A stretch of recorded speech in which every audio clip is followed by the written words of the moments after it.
This is a HeadGum podcast. Celebrity Book Club. Ring, ring, ring, ring. Hello. Hey, what's up, Tan? This is Bradley from ICC TV Studios and the rest of the team at Netflix here. We got you on speaker. You have a minute? We have some awesome news. We loved your stuff. We love your personality. You had amazing chemistry with the rest of the boys. We'd love to offer you the position. You got it, dude. Oh, no. Yes, you're going to be the fashion, Queer Eye, next generation. It's going to be sick, dude. It's going to be sick. No, you simply must be joking. No. I just don't think I'm right for this position at all. Oh, my God. I love it. That snarky British sense of humor that you're doing. That's awesome. I don't mean to be cheeky at all. I'm just cheeky. I'm going through Dude, a lot you're personally freaking hilarious. Right now. Okay, so we're starting production. I mean, super fast. Obviously, we wanted to even start this yesterday, so we're going to need you to be flying down tomorrow. Oh God, I'm in the middle of selling a lot of my Instagram-based apparel businesses that I run out of Salt Lake City with a fellow Mormon girl, and it causes a lot of anxiety and stress for me to consider going on television. I mean, I'm just not that dynamic or interested in attention. I just don't know how I could ever be on your television show. Oh, dude, you're so real. And we're going to see you Monday. Are you sure that it's me? Are you sure that I'm right for television? I need to talk about with my husband, with my strong, masculine rancher cowboy husband. You can give your husband my cell. I'm headed to a dinner thing in 3 minutes, but I could fit him in. Probably, I have to go to the Apple store actually in 1 minute. Maybe I could talk to him. Look, Tan, no one else was like you. There's a look in your eyes when you see a blazer, when you see a pair of dark, slim, skinny jeans. Your eye is amazing. Your heart is even bigger than your eyes. That's such a beautiful, poetic thing to say, and perhaps I do have a gift that I can share with the world, which is knowing a lot about dark dude, denim. I got a meeting at the Apple store. My laptop is frozen, but see you in LA Monday. Well, I'll have a think about it, but okay, cheerio, okay, I awesome. suppose. Love you. Cheerio. Love it. Oh, God. Oh, dear. Who's that knocking at the door? It's all your friends, you filthy whore. Your husband's gone and we've got books and a bottle of wine to kill. It's Hollywood. It's books. It's gossip. I'm shook. It's memoirs. It's martinis. It's Studio 54. It's Celebrity Book Club. Come read it while it's hot. Celebrity Book Club. Tell your secrets, we won't talk. Celebrity Book Club. No boys are allowed. Celebrity Book Club. Say it loud and proud. Celebrity Book Club. Buzz me in. I brought the Cuervo. Hey, best mate. I'm Lily from Yanktonshire. I'm Stephen from Fisselwop, Thurteshire, and we're so excited to podcast with you today. This is Celebrity Book Club. It's Celebrity Book Club. We're live in the Chelsea Wick studios for the first time. Recording our podcast proper style. Proper. Not just behind a weird screen in our own little homes. We're back in studio. And it's great. And we're just so happy to be here. I'm getting a bit Aussie. Yeah, come back to Manchester with me for a second. Sorry, I need to pull it in. What's up, hey, y'all? We are, of course, gathered here to celebrate a short man. A short, petite man. Okay. Though, average height for men in the UK. Average height for US and UK men. Of course, we're talking about none other than... Tan France. Tan France. You know him as the fashion maven from the Reboot. Oh, Queer Eye. Say it with me. Reboot stuff. So it's truly wild that we're doing Tan France because... We actually kind of... We met fell the original. in love with celebrity culture when we met Carson Kressley at the Nantucket AIDS gala in 2001. Where we were 18. Yeah. Drinking oyster shoot. 2004. No, okay. 2004. I'm not that old, but yes. No. It was 2004, yet we were so young. And I remember... We were drinking underage, but everyone thought we were so glamorous. Yeah. And your hair was like, you were doing the full Seth from the OC, shaggy boots. It was shaggy, but there may have been gel in it. Were you gelling? That is the ultimate thing that in Queer Eye when they're like, what is this? What is this goopy substance? I mean, as we'll talk about, he hates hair gel. And I agree. Yeah, I have some things to say about that. Okay, you have never, and I will say this, as a gold star, you've never made love to a man. And so it's like, I think in the context of bed, like, this is why I kind of like, I disagree with Tan in so many levels because he is the most basic deodorant gay. And he like talks about how much he loves deodorant, how much he loves mouthwash. He says he doesn't like hair gel, but it's like, but you love those other things. And like, those things to me. Oh, so his hair is like so his hair is so poofed and insane. Yeah. And we'll talk about his hair tragedy, in my opinion, in a minute. Yeah. But like, I hate those things in a sexual context with a man. Like, there's nothing grosser than when you get like naked with a guy and he's got the like white deodorant. Oh, no, that's disgusting. Clumping. I find that so gross. I hate like stubble on the pubic area. It's like so like sharp and disgusting. I hate when it's like, when there's like gel, when there's anything that's like unnatural on the body in a bed. Spiky pubes and white deodorant. And I actually see that as a more like female thing with the white Secret or Dove that's like chunky boots. Oh, wait, what's strong enough for a man, but like quiet enough for women? Secret, it is like quiet enough for women. Super quiet. I know you're very like natural man and you don't use deodorant. I use deodorant, but I also don't feel like I totally need it. Like, I also... No, you have a gorgeous scent. Well, I also just feel like I don't smell that much. I kind of and actually you're not like do a it... serial perspirer. Yeah, I guess I put on this, like, Gillette deodorant, honestly, to feel a little bit more like a random Guido. Sure. Yeah. But... the gel is enough that it sort of like wears off by the time that you're getting intimate with someone. Are we talking about gel deodorant or are we talking about gel hair? Well, you're talking about deodorant, so I assume I'm also talking about deodorant. Yeah, we're talking about deodorant. And but we started with hair, so I got a little... I'm putting hair in the category of stuff that it's like, once I'm naked with you, I don't want to be like touching things that are sticky, that are like unnatural and hardened and clumpy and like all these other things. Yeah. And I'm kind of just like, let's just keep it body vibes only. Body vibes for sure. I guess where I'm coming from a gel place is like, I'm just coming from like a greaser place where I think like sometimes you need gel, but I guess Tan would say and a lot of other hairstylists would say you can use a pomade, which again is like a harder thing. There's like cremas and like other weird things that you can... I've like tried cremes before that like random stylists have given me and they'll be like, oh my God, this works amazing. And then I don't know what the brand is and I never use it again. And it's like, it happened once. Right. But it's like, there's some things that do give you like kind of a lightweight something. I mean, my hair is also very unique and doesn't really work in right. the context of products. When I, again, literally, I wasn't even planning on Here it comes again, the haircut.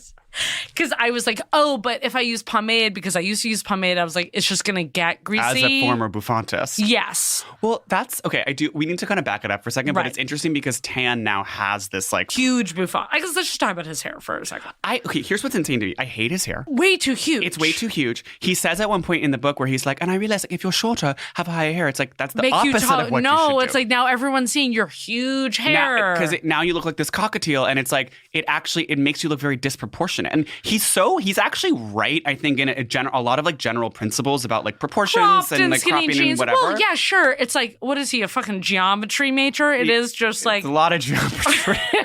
It's a lot of just like mid-rise, like to the mid-navel, like makes your hips look slightly narrower. And 90 like degrees angle. Like, actually, if you wear this like crop jacket and play with proportions and like, know the rules to break the rules, like you can wear a crop top and wear these jeans. But what's insane about the hair thing is he just blows it all out of whack because it actually just makes the whole body it makes you look smaller because it's like, what's this huge hair? So he does the full Jimmy Neutron, and it's like, as someone who did rock a huge bouffant, but you actually rocked it in a rockabilly way, yes, not in this just like a fucking, insane coiffed, I'll say it, faggotrocia way. And it's made even more egregious by the coloring. So it's got this like gray swoop, and it just accentuates how like insanely like Vegas showgirl this like headdress goes up. And it's like he could be so much sexier if it was he could still do like a pompadour. The photos though in the book I feel like up until the show started, he was actually like attractive. And Right, like and it was his like, hair what looks did good. you- And like when he does this kind of emo hair with the hair like down, like Well, it that actually, was insane and so funny when he's being so like Fall Out Boy. when he was being fully Fall Out Boy. But even just in like, I feel like 2014, there's Whatever photos here, of him. yeah, it's like This summer it's 2012 parted on the photos, side. Him in the red shirt. Yeah, you're talking about this one? I Oh, feel like that one he looks so much hotter. he looks so much hotter, and his hair is just like normal and falling down. And I'm just like, I would kill for that hair. Like, I will say this, like, as someone of dry, frizzy hair experience, like, I related to the section where he's talking about like all the white kids in his town like would do this, what he called curtains, the sort of like Leo DiCaprio 90s right. hair. And I was just, the middle part. It was just like, it's called a middle part. Right, but yeah, the curtains. It was funny they called it curtains. But I was like, yeah, like, I never had hair that falls down. I've never had like straight I'm Gentile sorry, shiny yeah. hair, and you do. And and I've always, I don't know what this cost, but I've always said, I can give you my locks. And, well, creepily, I have them because I meant to like give it to my mom. I don't have cancer. But like weekend locks for love it. Yeah, I mean, that would be nice, but I have the hair, you know. No, you certainly do, and it grows. It grows like fast. bamboo. Oh, yeah, that's what I always say. Just fucking at bamboo rates. But I identify with him being like, oh, like, to like see these people who are able to just like enjoy their hair and like, like play with it in their teens, and he didn't. But the reality is, it's just like, he does have good hair, and it does fall, and it does have, and I know it's a different texture, but I'm just like, he has like a lot of great hair, and it is kind of insane that he chooses to do this particular style because he simply doesn't have to. He really doesn't. Obviously, he has so many insecurities, which he gets into the book. I just want to pull it back for 1 second and review two things and just talk about our Carson Kressley meeting. Sure. One, I also was wearing this dress that I probably wore to like junior prom, and your mother like gifted me this the like gold, chunky beaded necklace. Yeah. So this is also where we met SJP. This kind of defined our lives. You looked so incredible that night. No, you were stop a it. vision. Stop. Glowing. I mean, this Every- pert little bod. I mean, I wish I could every get back to curve that in bod. place. I mean, that red mouth. I mean, Taylor Swift would have walked out of the room. She said, "I'm sorry, I can't compete." I mean, you were a slice of America. Wait, what was I? A size 7 then? Is size 8? Yeah. 7. Yeah, 7. Just pure Italian appetizer meat. This antipasti served Clams up. Barely legal. Hell yes. And we were like trying rosé for the first time. We had these Bloody Mary oyster shooters. Oh, Anyway, Carson Kressley, he was hosting this gala, and it was like all these straight people. I remember he was wearing this massive turquoise jewelry belt. It was like very Santa Fe, and it was these big tan circular like medallions. And I'm already so mad at Tan because in this he talks about how like he hates silver jewelry because all of it looks like tacky in Santa Fe, and it's kind of like that's why you're so not fun is because the original fashion one is Carson Kressley being like the most insane Sheryl Crow Buddha. I think in some ways the difference between Carson and Tan exemplifies like where our culture has gone and how sad and the degradation of America and like going from everything like, is a cropped blazer to like, just like serious to girl serious boss like land. girl boss moralizing like everyone is a Centrist, hero yeah. and everything is the sob story and then but also the shift from just like a ridiculous fashion gay who has like a quip about everything, who's super fun and like dresses crazy and makes fun of people, to just like the most boring 5'8" like blazer, self-hating I would say probably the entire crew besides maybe like Bobby and Jonathan. Like there's this whole chapter in the book about how like Jonathan has we'll get into Jonathan, but it's just like demons. yeah, I think everyone has their demons, but the Anthony full has gay demons, yeah. I think it sounds like Anthony and Tan are the closest, and it sounds like maybe they both have like the most self-hating like gay panic demons. Yeah. And like Tan is like, I never like thought of myself as like an effeminate. And then I like cross my legs and I'd watch the show and see myself like crossing my legs too much and I would hate myself. And it's like Carson Kressley was not watching the show being like, oh, fuck me, I crossed my legs. And you know what's funny is that, Tan is, I think, like just much more conventionally attractive than Carson. And I think has much less reason to be like so insecure and annoying about it and projecting.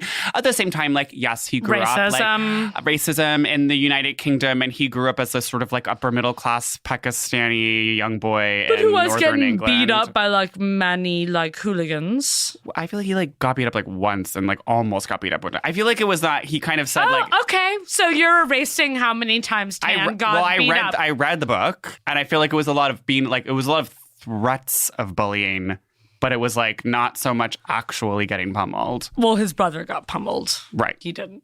Right. That's what I'm saying. I'm kind of just like, so there actually wasn't. Anyway, there was threats. Trauma. There was threats, no, and threats are serious. Yeah.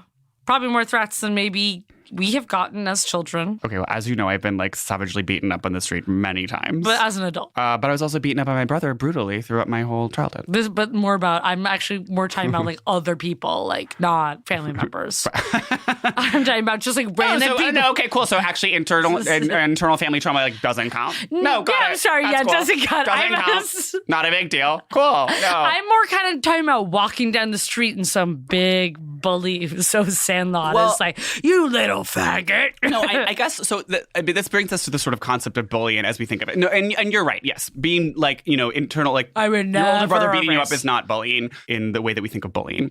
I would say I was like bullied a little bit in middle school by like this kid that I had a corporal with. Wait, who? Mike Shapiro. Oh yeah, he was evil. And like Alex Park was they were kind of bullying to me, and they were always like, "Oh, flamer this, flamer that," you know what I mean? And so sidebar, Alex Park.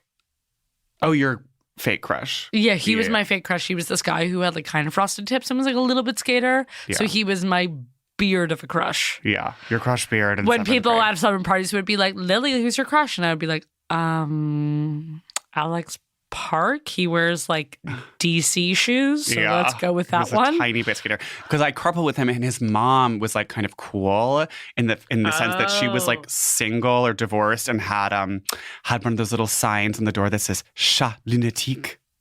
What does that mean? Like crazy cat. Like there's a crazy cat here. Oh. Yeah. On the car or the house? No, on the like door of the house. Oh, and she was like this kooky. She was like kooky fab. Like she was like she lived in Newton, but she was giving you Cambridge. You know what I mean? Yeah. Did she have a slim like pixie manic? Was she like a manic she honestly pixie? kind of looked like Roz from Frasier. Oh, okay. Yeah, so kind of like hot. Yeah.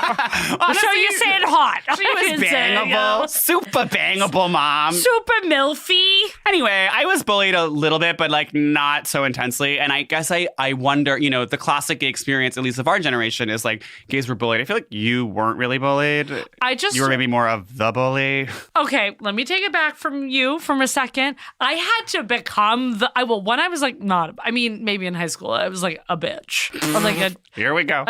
Okay.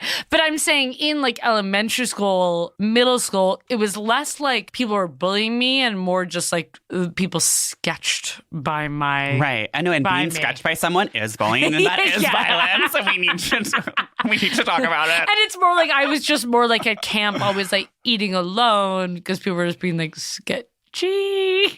Oh, you're like Girl Scout camp? No, Girl Scout camp I made friends. More of my like fully all boys sports camps I would go to for a week. And it would first like intensive. Oh, you were in like Little League or whatever. Yeah. Oh, and you were so trying to be like such a good Morning America story about just like the first girl, she wanted to play football, and this town wouldn't let her, so she started a petition. And now you're like fucking Malala. And it would be more sometimes at camp. It was more camp based, and people would come up to me being like, "So, like, you were a boy or girl? Like, what?" And I would just be like, "Oh, sick." Like, okay. Fuck yeah. Like, I'm getting served at camp. Yeah, thank you. I remember this, like, literally, like, 3 foot tall boy, like, in huge jinkos coming up to me, like, so a foot shorter than me, being like, "Are you a boy or a girl?" And you were like, "Dude, where'd you get those jinkos?" Yeah, and I'm just like, "Let's go shopping." Boots. Anyway, I guess the question I'm asking is bullying good and is it useful? Because my fear about the kids these days is they're not getting bullied because like everyone is literally just like bi and non-bi at like age 11. And so like you don't get bullied for being gay anymore. And is that actually important? Because then it makes you more, I don't know, like... Yeah, builds character. Tough love. Builds fucking character, bitch. I think and bullying... then you go out and you explore the world in your 20s or whatever. I feel like bullying is good up until a point until we did our Teresa episode and I was watching this whole Teresa episode about all these kids who killed themselves for like being bullied. But see, I think that's just Lady Gaga's fault for bringing so much attention to the suicide, to the concept of teen suicide, and then it gets in everyone's head. They're like, "Oh, I should commit suicide now." Oh, so you think video games cause Columbine? No, because video games are a fantasy. It's literally fantasy. I think video games stop Columbine because they like allow this outlet for like fantasy construction, and they like very, very clearly do not exist in the realm of the real. I saw this very scary, I got actually very spooked anti-gun ad that they made look like a video game. What was this recently? Very recently, yes. Oh wow. Okay, spooked like a horse. Just on television? Yeah, well, why are you getting served anti-gun ads? Like, aren't we at the point of algorithmic advertising where like someone like you shouldn't be like stopped from buying a gun? Like, so they should know. Again, this is just based on the TLC Go app because I was watching Teresa. Actually, no. Based on actually the content you consume, yeah, you are just like a Midwestern gun owner because you just listen to country music and watch like. I mean, yeah, and I did go to only TLC. A gun and fishing rod store this weekend. And which one did you buy? I bought fishing rods. But this is actually so the new world. The fishing rod helper store keep apologized to me and my girlfriend for how these other anglers, that's what we call other fishing in the community, folks, how they were speaking to each other. What? He was like shaking his head, being like, I'm so sorry. Wait, because they were being like, hey, faggot, you want to go fishing? No, literally. This guy walked in and he's like, why the two black eyes? Your little missy bitch you up?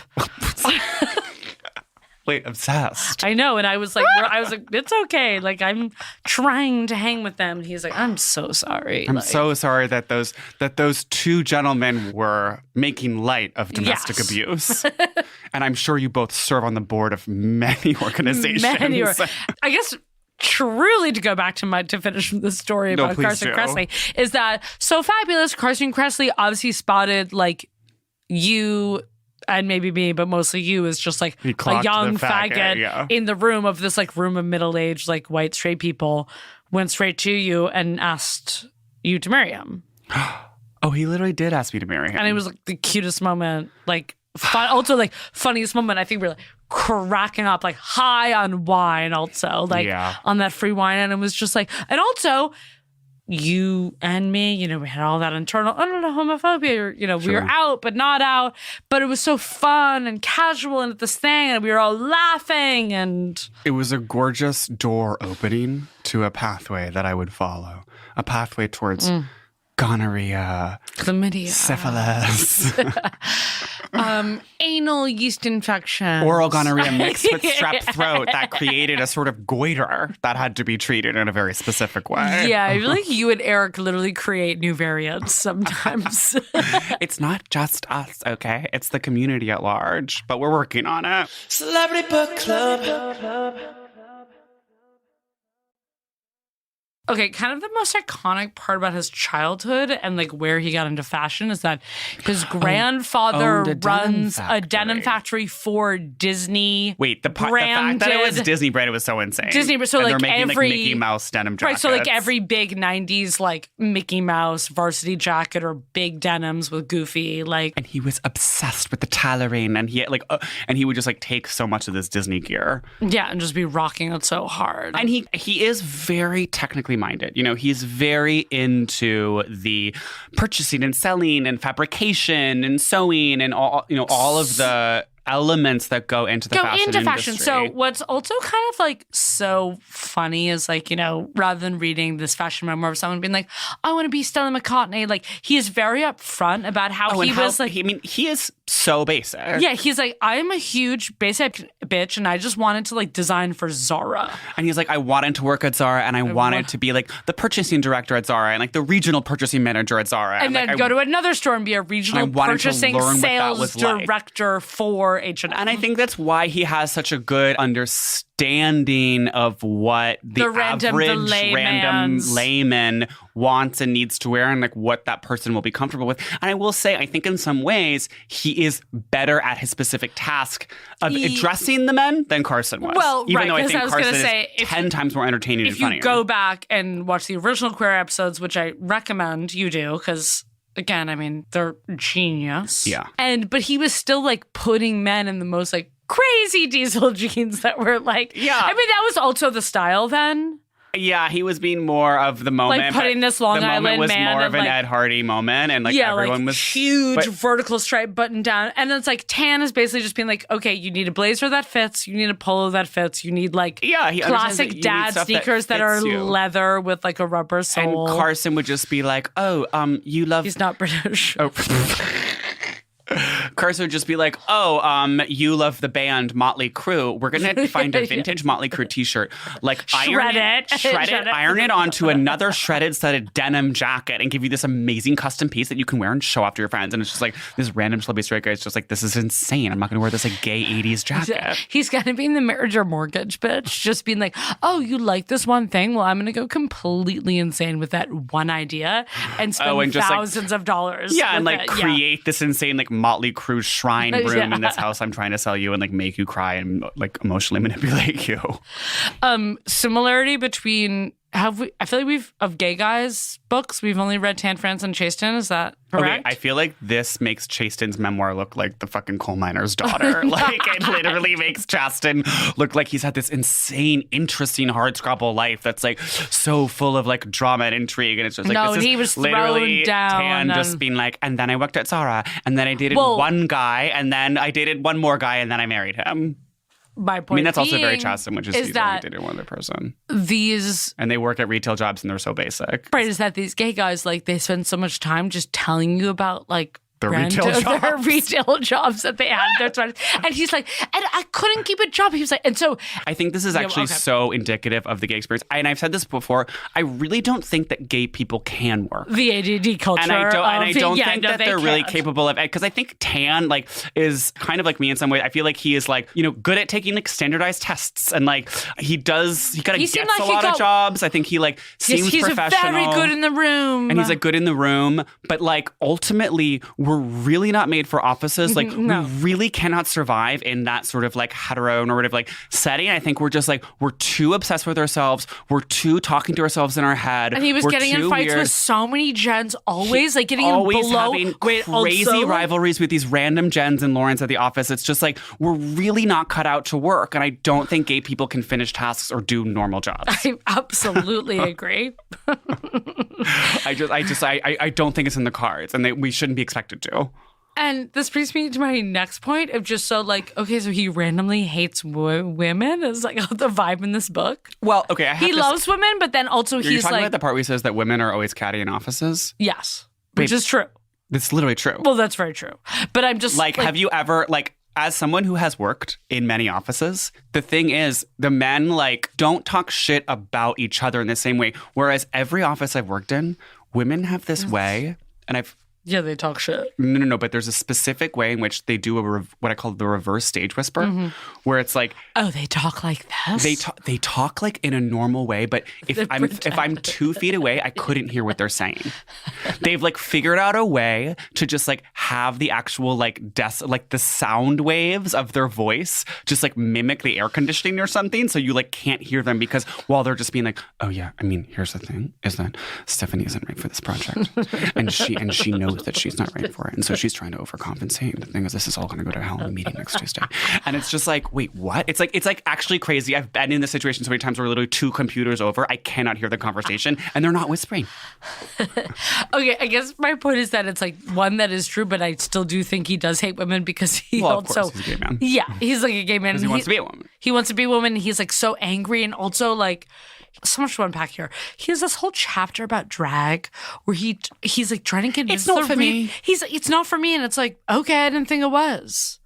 They have to do one lip sync challenge, and he was like, just because I'm gay doesn't mean I'm gonna be amazing at drag. He'll start a topic and then he'll kind of spiral with his insecurity, where it's like, well, he has something that I always felt as a kid, which was jealousy of women for having access to dresses as something you can wear, that's because what it is, a yeah. dress is like so easy. And I always thought growing up, I was like, women's wear does have more options. And I think historically women's wear has always been so much more interesting and so much more varied. I think obviously now that conversation is very different in the past 20 years. Absolutely. The menswear industry has changed so much, and we have people like Virgil Abloh to thank for that evolution.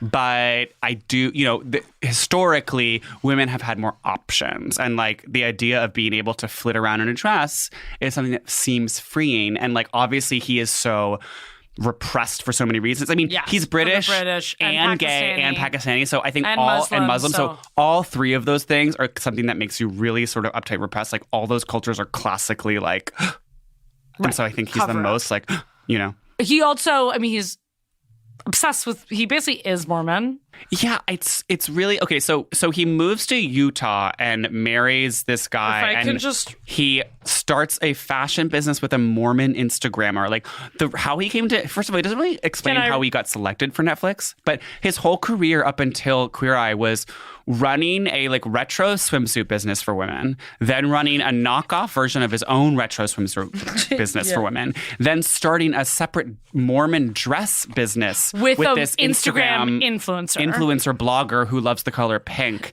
And it sounds like they had an insanely tense falling No, out. I know, that and he's like, chapter and was we're so still tense. friends to this day. And, And it's it's like, like, no, you're not. honestly, you're not. It sounds like Clearly- she literally feels so betrayed by you. This is, if I can just read the passage of the first time he discovered Salt Lake. So many trips make no sense because in his teenhood, he's like, so sometimes my friends and I would just run off to New York City, and you're just like, that was the reveal of him being rich, where he was like, And he's yeah, like, when I "We was had 18, nothing." I would like lie to my parents and say I was like going to London, and we would just fly to New York for the week, me and my friends, and like go to 4040 and like buy a ton of Timberlands because they were cheaper in America. And it's like, so Timberland's going to go ahead and be like 129. So you're buying 4 pairs at 129, going to 4040, getting bottle service with your chicas.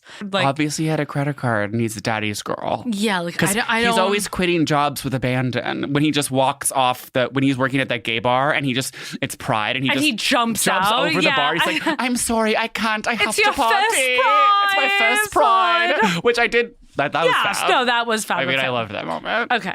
When I was 25, I visited Salt Lake City on vacation. And there you're already I'm sorry. who told What? you, where, why, You went to what? Salt Lake City on vacation Makes- at 25. At 25. Like, what? We're just browsing kayak and we're like, let's do Salt Lake. Let's do Salt Lake. I want to try their bar bites. Like, what are you doing there? I had been going there regularly for a couple of years after initially visiting on a trip with my coworker who convinced me to come check out his home state. Okay, so the coworker's Mormon. The coworker's So Mormon. obviously He's a drawn to- regional district. He's drawn to conservative people. Well, yeah, because I feel like, Right, for all the reasons we explained. yes.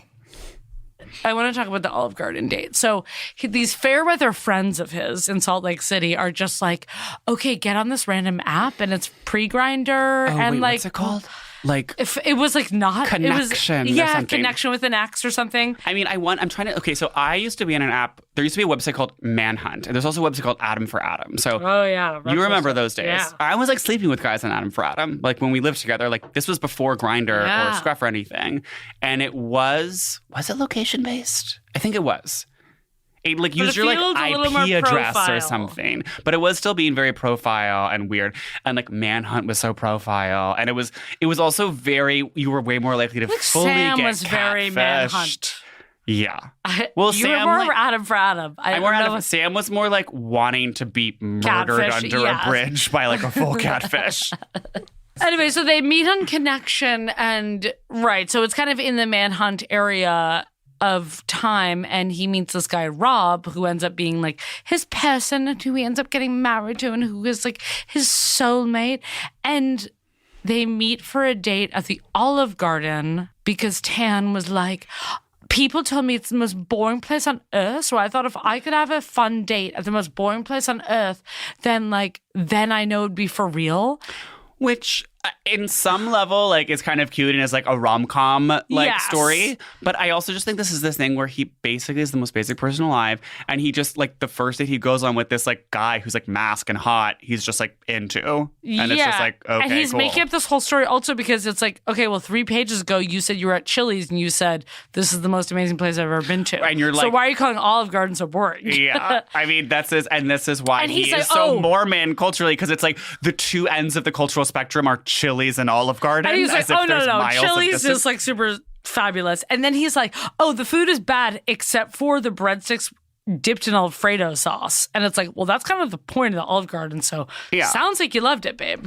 I just wanted to find this section, the part where he's talking about women getting bangs, and he's like, the decision to get bangs is Oh, yours. but he's like, but don't. Okay, this is is a what I'm quote I talking about. do His love. hate of women, where it's just like, you're like, okay. Oh, wait, So here. you're like, so you hate when women get bangs, and then you're just like, and you hate when women wear two-piece bathing suits, Well, he and you doesn't- also hate when Well- women dye their hair. Well, I think you're misreading it. And it's funny actually you're erasing the Gimel experience and what he's talking about. So he says, sorry. I love bangs, but women, you must do your gay friends a favor. The decision to get bangs is yours. Don't put that shit on us.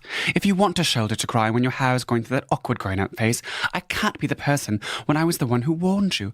I love when I told you so more than anyone I've ever met. It's my worst quality for sure. So it's like he's being like, I get it. get bangs, but don't be mad at me when you're like crying when they grow out. Because it's like girls are always being like, should I get bangs? Which I do feel like is one of the top 5 questions that a straight girl asks her gay best friend is, should I get bangs? I guess, like, are you under so much persecution? When they grow out and she's mad. I mean, I don't have that relationship with like random office girls who get bangs. Right. And he is more a gay who does. But he's a gay who does because his whole thing is, I mean, I am not a gay man, but I've been asked. I would tell you no because of the growing out concept. You know what I mean? And if you did them, then I would say, don't blame me for the growing out moment. I've had girlfriends of my own, Right. who say, should I get bangs? And I usually say, I like bangs. I mean, the thing about bangs, though, is it's always a thing that when a girl gets bangs, it's like some sort of signal that something's going on. that something's going on, and then you're supposed to acknowledge the bangs. And it's always a little like, oh, okay. Yeah, they need to make a statement. There's something going on in their life. Yeah. I guess what I'm saying here is also the reason why he's like mostly excited when he gets the call to be on Queer Eye, which again, I wish he would explain more. He basically says I'm like, why were you selected? Like, it's you like randomly have this Instagram dress business that's like for Mormon. Mormons. Okay, but it's also so weird how he keeps on saying, I was about to retire. And it's like, you're 30. And you're like, sorry, 'cause so he you started all these successful businesses. And it's like, so how much was he? Yeah, I'm like, so, and he was like, don't even get me started on how he was being so like Kara the 2 and lesbian who needs to tell you how much she has a full-time job. Yeah. Where it's like, okay, I get it. You had like 3 copyrights. Well, it and was like, so Shark Tank because he was just like, Yeah. and don't ever like have the second job. Like, don't pay yourself a salary till you're 3 Yes. years in. Like, you will be indebted to the first. percentage is this. And Invest like, everything back in the company. it was very Barbara. And like, actually, just like, you think you're going to be rich, you're not going to be rich. Okay, I did like when he was being so fake and that he was pretending to be all of these other women at a company, and it was like Vivian yes. and Christine, and he would be like the head of operations, the head of payment, like the head of booking, and like any client who would email, he'd just like, sorry, Christine, I'm going to CC Vivian, and it's just like, okay, this is so gay. And that is what is fabulous is he's pretending to be 10 Mormon women at this office who work for like a conservative yet retro high-waisted bathing suit. And I do respect brand. his love of the 50s because he's Yes. always like in the 70s where he's saying how all these men who were super masked actually did wear high-waisted like funky suits. And he's John like, Travolta. he wished that high-waisted would come back into style. And it's like, it's pretty in style. I want to talk about the part where him and Anthony go sweatshirt shopping and ask if they have scissors. Oh, and then they turn the make cutoffs like at the store, and they're in New York City, and they're walking through Soho, and everyone's like, you guys are in cutoffs. Right. And they're freaking out. But then he's also like, my boys, he keeps referring to them as like, my boys, like, get so mad at me because like Bobby or Anthony can like go undercover once Tana's in the mix. Everyone gets like recognized. Wait, sorry. He says that Tan like blows up their spot because Yeah. Tan's like the most famous. or the most like noticeable is what he's saying. Huh. I mean, obviously, 2 Queer Eye cast members together is more recognizable than one. That's not really basic math, baby. Basic math, bitch. Basic bitch Yeah. math. Like, it's not that Tan is like so the Clockerella in that situation. And he has this whole chapter about how much like he hates press junkets and how hard it is to be on Queer Eye. And he's like, oh, I know you're probably like, oh, sob story, but like you're a famous movie star. But he's like, but you don't get it. He was like, I would give anything to be going to bed with my husband I know. That part. 10 p.m. It's like, shut Literally, shut up. You literally fucked over Rachel. Oh, wait, okay. Yeah, we need to talk about the woman he fucked over. Wait, I just had it. Well, while you're reading that, I'm going to read this passage, The Art of Not Being a Bitch at Work, which is funny because it sounds like he's actually a huge massive bitch at work. Realize you are not in competition with everybody at your workplace. Realize that the success of your colleagues does not mean you're at risk of not achieving your goals. Do not talk about your colleagues with other colleagues because negativity spreads like wildfire. If you're working at one of my offices and you dare bitch about a colleague so you can one-up them, know wholeheartedly that the person you're bitching about will be praised and you, the bitching person, will be fired. This is very Biden's rule that he was like, and if you are negative, you will be fired because we're anti-negativity in our safe space. Champ is biting everyone. No, and literally, Champ is like the actual most toxic male dog. Talk about being toxic in the workplace. If you're bitching about people to other people, you are the problem. If you truly don't appreciate something that's happening with a colleague, speak to them privately. I love confronting colleagues privately. Yeah, about something I don't appreciate. I know it's insane because he says that, but then he literally backstabs that girl at work and gets her fired and threatens to sue the company when she fires him for never showing up. This is what I'm talking about. I'm just and it's just you're actually an insane, psychotic, revenge cunt who's just fucking people over. And he's right. taping people and printing out emails. I'm just saying, with all of Tan just being so women, you're the bitches at work. Meanwhile, you're going full Ashley Judd court case. I'm just saying you're the same bitch. Yeah, I mean he's very pot. Cattle. Well, he thinks that he's just no, I would never talk about you at the office. I would actually just file a lawsuit against you when I leave the office. And then I'll only write about it in this Instagram book. Okay, so this is the part where he has to get out of his business, his pink Instagram Mormon dress business with Rachel, his Mormon friend. We need to look up her tops. And so he claims that he was unwinding himself from the business because he was suicidal because he was so busy. Right, yeah. And then he got the call to be on Netflix and he was like, well, actually I can do this Netflix show, but I do need to get out of my businesses. TBH though, I totally get, and as someone who does have jobs and has to work as a copywriter, it's it literally kills me and I wish I could die, and I'm just if it was offered a Netflix show, I'd be like, fuck those. If I was running also a Mormon influencers dress brand, I also too I would want to drive off her. So he says he literally he's at a bridge and he calls his husband sobbing. Yeah. And is I'm gonna kill myself. Yeah. And he was like, but Rob talked me off and then we got dinner or something. I'm going we got dinner with no drinks. Okay. A couple of weeks after I announced I was leaving the pink dress Instagram Mormon business, I got a call about this job for Netflix. When Rachel got wind of the news, she thought I was leaving the company for this job and she was incredibly hurt. I tried to explain that, yes, the timing seemed very suspicious, but it was just a coincidence and a very fortuitous opportunity. Then he goes, it was hard for our relationship, but I was able to show her that I wasn't actually necessary anymore, as the business was running perfectly with the team we'd hired, and that she and her husband could do it on their own. I was right about that, of course. Rachel Parcell Incorporated is more successful than ever, and she and I are still friends to this day. It's still You're still friends?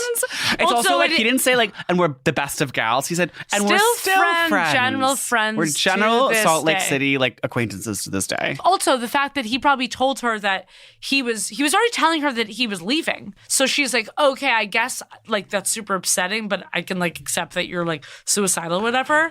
Yeah. And then he's no, it's actually a 1-2 punch. Yeah, and then he's oh my God, I actually got this amazing offer to be on it's even worse. Netflix show. And she's well, wow. It's really fuck you, so you are going to work. Oh, these are the dresses. Okay, Producer Meg is sharing wait, so photos it's full of the Easter Pinterest. It's very Easter. It's honestly even more, it's more boring than Draper James and Reese Witherspoon's Southern gingham the line. Parcell hum. Okay, so we're seeing a white blazer, jeans. I mean, it's just it's the most normal ass Forever 21. It's a peasant top, jeans with a couple strategic rips in them. It's a tiny bit more Christian than Forever 21, but not much. It's for petite women. Yeah, for petite Mormon as he described, women. it's very feminine. This is more Christian. We're looking at a super She's long also in front. lavender. She's in front of the LDS church, that massive, insane, modern, like Mormon church in Salt Lake. We need to be doing more shoots In front of Mormon churches. Okay, you do know you the remember? one in Belmont? Well, okay. Remember when they built it? I was in the all girls math class because after that study came out where they were like, girls are so intimidated by boys that they do better in math class, like when they're separated. You were part of this pilot program? Yeah, it was like me, Bella, like Beryl, Deanna. And now you guys are all really good at division. I actually don't. Maybe this was even in a co-ed math class. We were all like roasting that Mormon church that was being built because we were like sketched out at 13-year-olds that this Mormon church were being built. And then this girl like looks up from her like equations or whatever and goes, "My dad is actually the architect of that Mormon church," which is so old. So Beep and then of course, Wait, who Beep, was it? Julia Kobus, Beep. Wait, are you serious? Yeah. Her dad was I guess I knew this at a time and I forgot And about obviously it. he was just like a Jewish, Random, like, Jewish architect. architect, He's, yeah. like, not Mormon at all. No, but it's just, just, built like, this Boston. church for Mitt Romney Right. in Belmont. Wow. Okay, so basically Tan gets a call because like someone knows someone. And Yeah, and then he doesn't want to take the job, and then he takes it. I mean, honestly, this whole process of getting the job is like the most boring. Just like, okay, and then you're meeting a casting director, and then you meet again, and then they like do a chemistry test, and then you like get the job. I want to and- say classic, of course, like all of our books. He was like, I was so, instead of being tall and skinny, he is 5'9", but he was like, I was so petite. skinny when I was younger. I was so tiny. And he's like, and I'm still so I've tiny. always had a 30-inch waist. And then, so I guess the Queer Eye edition was like very speed dating, and they just like put a lot of like the gays in this room. And he was like, so I just set up shop at a high top, and I just let the boys come to me. And that's a direct quote. He literally said, "I'll set a shop at a high top." And then and the boys came to him, and like Bobby and Crumb were talking. He was like, "Crumb had the most deep, beautiful eyes, and like when he looked at you, you were like the only person in the room." Okay, I did think the interesting tea though of this section was saying that Antony was the last to be hired, and that like they had settled on the other four, and Antony they were just kind of like, I don't know, like, do we? The real tea was like the wait, four of us. tell your actual tea. Oh, okay. So my actual tea is one. I went to Ted Allen's house 3 years ago. Who is the food guy from the original Queer Eye? Yes, and he was Who then hosted Chopped and actually became the most successful out of any of the original Queer Eye. and he lives in Blank Green, and Fort Blank, a neighborhood of New Blank City. he was like hosting a cookbook event for my girlfriend's family friend, who was like this fabulous like lesbian who wrote like a Cubano cookbook. Okay. And his house was like, well, I only saw the first floor. Wait, was it Marble Island? Yeah, huge Marble Island. The dining room was like super insanely dark, huge heavy table, like Hutches full of china? huge funky hutches filled, and insane wallpaper that was like on the Eastern-ish vibe. Yeah. And so it had a Chinoiserie. backyard, and there was like helpers there, but he was like slow roasting like a pork butt in like some like for he had like the green egg because it was like or something. the Cuban recipes from the book. Okay, right. And he was holding this huge pork butt, and he was like, "I like big butts, and I need you to get out of the way." No. Oh, okay. To like someone who was in his way. He was just being so Ted and making like jokes. insane cheesy jokes. But the tea is that the reason why Antony was picked is because Antony was like his neighbor, and he just like thought he was hot. Yeah. So I guess that's how Anthony got like into the running, the audition, because he lives in the same building. Yeah. And so it's insane that just like food gays live in this Fort Greene building together, and then they obviously like didn't think that Antony was either that dynamic on screen or that good at cooking, right? Because they were just like, we are good on the other four, but like we probably want to pick someone else. But as Tan explains it, they all loved Antony. Well, he also said they just like all thought he was hot. and he was like, obviously. and the first night, like they all kept talking about how attractive they thought this one man was, Antony. And he's like, I didn't really get it. He's like, I thought Karomo was the hottest. Yeah. He's like, sure. And he's like, and then the rest will be like, and Antony, of course, has that six pack. Yeah. It's And funny they because I all- feel like it's surprising he says it because I feel like Tan's husband Rob is pretty kind of like basic standard like hot in a way he's that like Auntie is. blonde, waspy, like. But like has this kind of like square Yes. jaw muscularity to him that like Anthony has that I'm kind of just like, General hotness. do you really not obviously like see he's- it? I feel like it's kind of Well, I think that's what I'm saying. Like, he's being so like, my marriage is perfect. Right. And then he's always been like, people will always DM me, like, just because me and Anthony are like having lunch together doesn't mean we're dating. It's like, okay. Yeah, you're super defensive. You always want to fuck Anthony.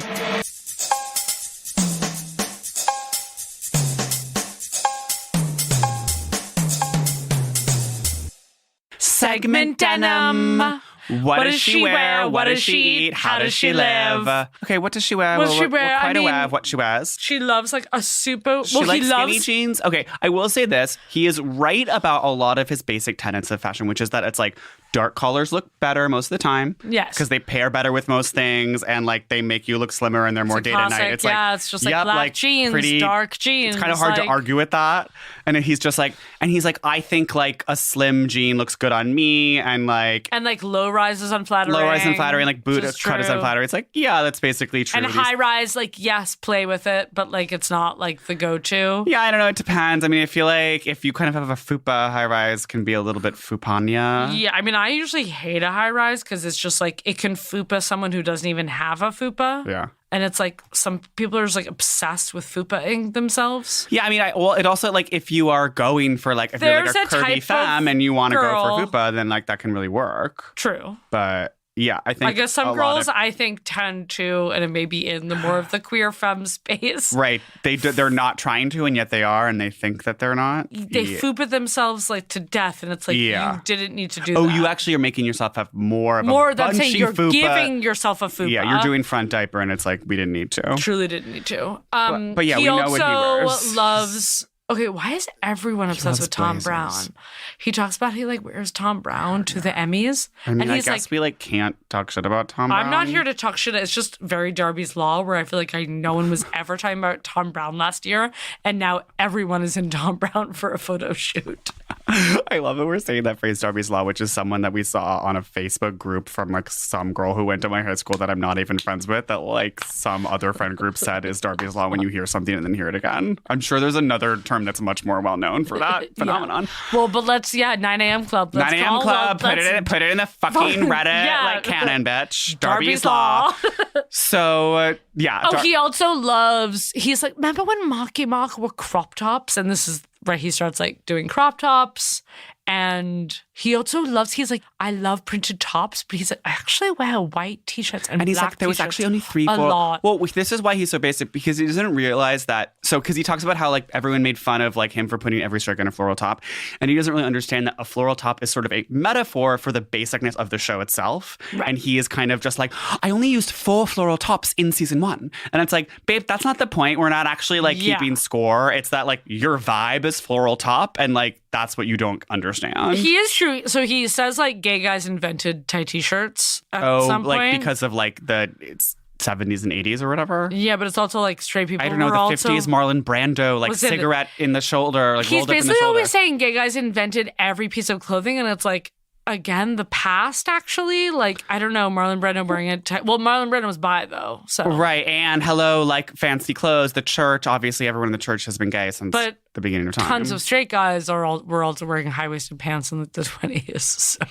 That's true. No, I mean, like, 20s style was amazing. And, like, a lot of those guys were totally straight, and people actually don't remember that. No, like, we need more awareness for straight guys people in the 20s. In the 20s. Okay, also, what I thought was interesting was... He mentioned, I don't remember this outfit from season 3, but he wore this sweatshirt that he belted with an off-white belt. Yes, and then he wears shorts with it. Yeah, and it was really conspicuous and it was really cheesy. It was very James Charles. Do you know? Mm-hmm. Yeah, I know James Charles. And he talks about getting pushback from the producers. Which was insane, that part. And he's like, and they told me, like, you're always telling people not to wear sweats. Like, you can't wear this. And this is when he, honestly, hell yes, Tan France, stand up for yourself. And he was like, know the rules to break the rules, bitch. Right. Like, and it's like, ultimately, like, he doesn't realize like that outfit looked horrible on him, and like, he looked like such an insane faggot. And but I think he was like, I need to break out of this like printed Hawaiian crop. Well, it's the funny thing in like in Tan's own rules, it's like, if you are a mua, like, wear that. It's like, if you are James Charles, like, wear that outfit and like be an insane mua. But it's like, he's not a mua. He's an insanely basic Salt Lake gay who's like thinks that he is just like verse or whatever. And it's just like, you can't be wearing this like belted sweatshirt with this off-white belt. What is he eat? What does he eat? Now I'm like literally. Did he mention food once in this book? He did. He mentioned like going how like he experienced racism the at Olive this Garden. at this like taco bowlery, and this woman was like, "Do you want pollo?" And he was like she thought he was Mexican because he was in so he got a taco bowl. So Utah. ultimately, I think he's Sweet Green, he's taco bowl. He's going to like Antony is making him a grain bowl. They're getting grain bowls at Antony's grain bowlery. I mean, he is an insanely basic guy, and if he were 10 years younger, he would just be like, "Oh my god, I can't bottom because I had Chipotle," or no, Chipotle, as they say. Like he just has no. He'll be like, "Oh, I just want to order interest. room service and ramen." Like, Yeah. I think him and Rob like go to Salt Lake. They go to a big booth place, and he gets like a turkey burger. Yeah. And the rest, it is very like craft services. Like he's not even thinking about it. It's just like they're bringing them gobbles of Sweet Green. Yeah, and he's having cold pasta salad. I mean, yeah, he's craft. How does she live? How does she live? I think he probably has the most boring house I It could sounds imagine so in my boring. life.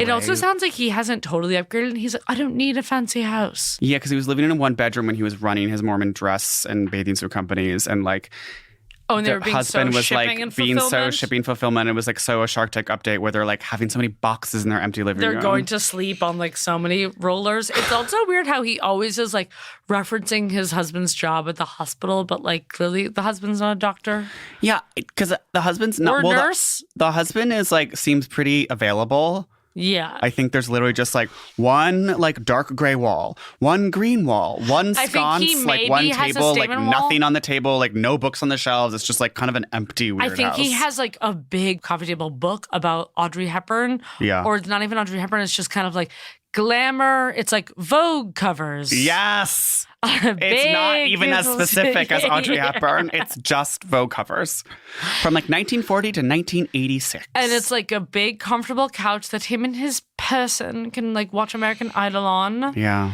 And When they go to bed at 8 and eat sweets and bonbons. yeah, it's like it's hotel-esque, but not even in this way where you walk in No, it's and not you're like, too luxe though. no, it's still Salt Lake.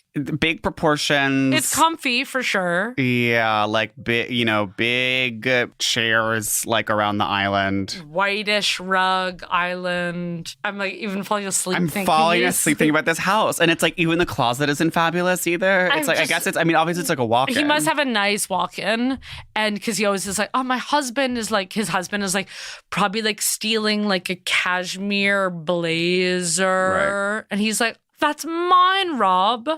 I hate it when you steal my style and wear like another gray blazer. One just weird thing that I just want to call him out for. He says that he hasn't gone swimming in like years, and then he references all this time where he's gone swimming. He's like, I'm so embarrassed of my body. I haven't gone swimming in years. And then he's like, me and Rob are by the pool, like getting ready for the Emmys. Me and Rob are in Hawaii. Okay, well, actually, I'm going to stop you right there. Okay. Okay. Well, I love that you are this sleuth and just like Dr. Detective is in the house. Like, you can sit by a pool and not go swimming. And that is a huge element of like a lot of conservative British Mormon culture is sitting by a pool and not getting in the water.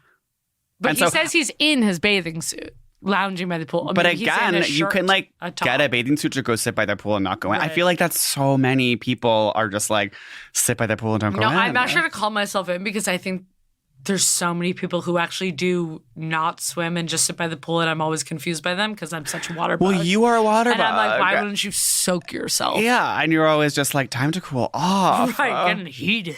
Okay, who are you in the book? Who am I in the book? I feel like we're both his like fair weather, like The Salt fair Lake- weather the friend who Salt Lake- made fun of him in Salt Lake, and they went out a few times. Yeah, but and then he was they, like, they lost ultimately- touch. Yeah. Or with the Manchester mates, like who also were drinking too much.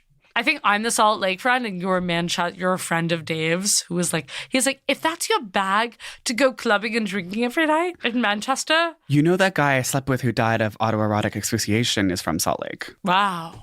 Yeah. So there's sort of a darkness there. But I guess that's why I'm saying I think that maybe we are the fair weather Okay, friends. we're both. Yeah, okay, so we're fair weather friends in Salt Lake at a big empty Salt Lake gay club, and we're like talk to him.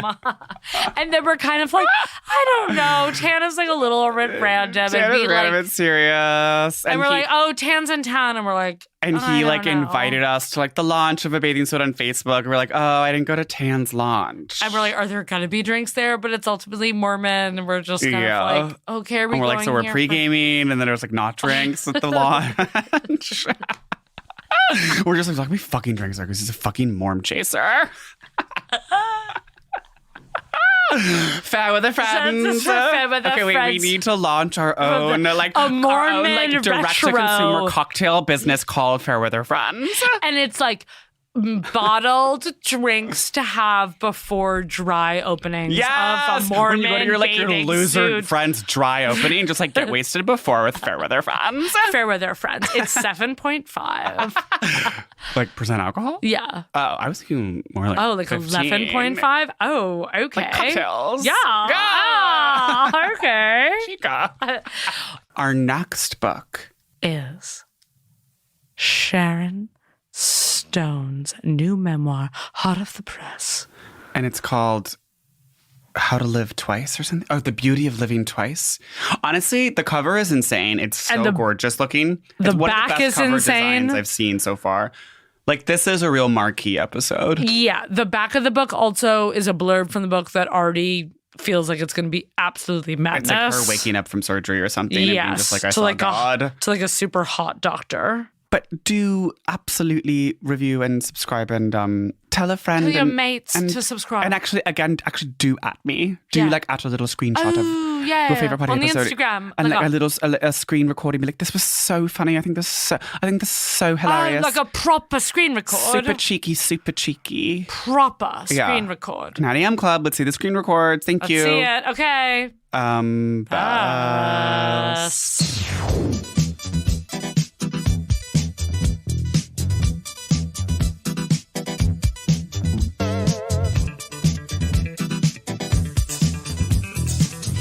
Celebrity Book Club is presented by Prologue Projects and HeadGum. The show is produced by Meg Manane with editorial support from Andrew Passons and Leon Nafok. Engineering by Ferris Monchi. Original theme song by Stephen Phillips Horst.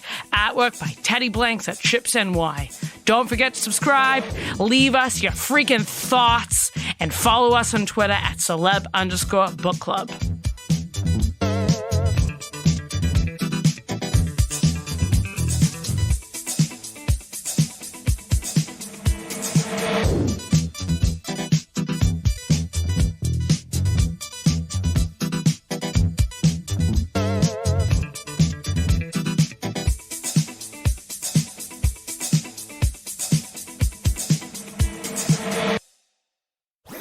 That was a HeadGum podcast.